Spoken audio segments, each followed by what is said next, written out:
Growing fruit is one of the most rewarding ways you can garden in Perth. In the hills surrounding our great city are orchards run by families who provided Perth families with the highest quality fresh fruit for almost a century. Sadly, their businesses are coming under threat and they need your support. Your fruit trees should be in full fruit now, and the threat to your crop and the livelihood of our orchardists lies with the attack of a tiny sugar-loving fly from the Mediterranean, the fruit fly. The only fruit fly spray that's registered to control fruit fly was banned. Now, there's been no alternative spray provided, so the potential for this industry to be seriously impacted by fruit fly stinging is, well, severe at the moment. The good news is that there are a lot of things that you can do to control fruit fly at home. Sticky traps are a pretty effective control.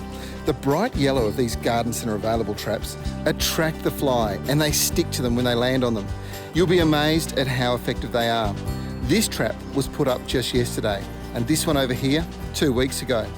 The sticky paper costs about $3 and you get about 5 in a pack. You could make your own homemade version of this using blue, red or yellow paper painted with honey.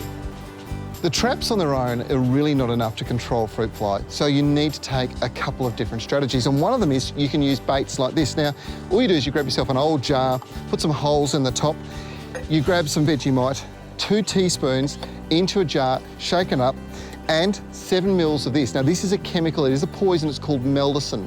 It's a very effective way to control fruit fly. The way the whole thing works is the female fruit flies need protein to be able to actually lay the eggs and make them fertile. Vegemite is a great source of protein, so that's one of the first places they will go.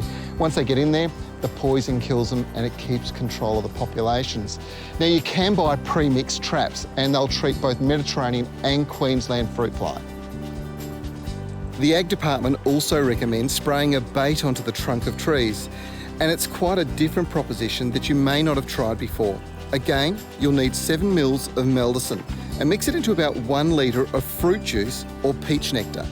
So what you do is you spray the bait over the middle of the tree. Now, because this is so high in protein, what happens is it attracts fruit flies from far and wide, and they'll fly in here, but once they come in contact with the meldocin in that mixture, it kills them. It's a terrific way to control female fruit flies.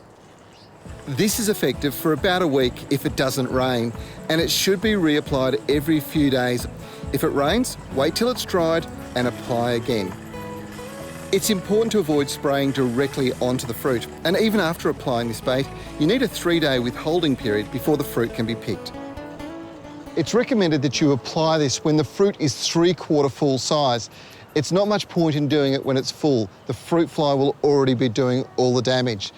Now, there is another way that you can go, and of course, if you don't want to use chemicals, fruit fly exclusion bags are fantastic, and there's even fruit fly netting that you can use as well. Now, this is a terrific way to control it, and the important issue is that you do something now. If you get control of your fruit fly before it takes off, there's going to be no problems up in the hills.